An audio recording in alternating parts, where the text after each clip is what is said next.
Качан силерде патриоттук сезим күчтүү болот, тарыхты билгенде. Ушул мамлекет жөнүндө курулуп калган эмес. Канча дүйнөдө элдер бар, мамлекетим болсо арманым жок эле деген.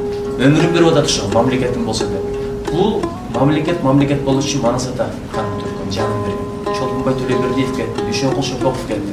37 жыл Кыргыздын канча интеллигенттери, баатырлары келди. Жусуп Абдырахманов, Абдыкадыр Орозбек, Касым Тыныстанов, Баял Исакеев, Тайлак Баатырдын өмүрү кетти.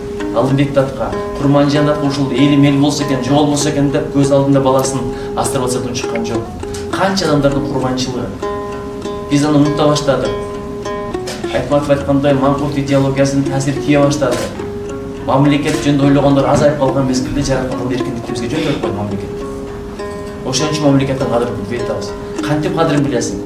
Качан ушул мамлекет үчүн жанын берген, курбанчылык кылган кишилердин өмүр баянын таржымалын окуганда. Аны каяктан окуйсуң, тарыхтан окуйсуң.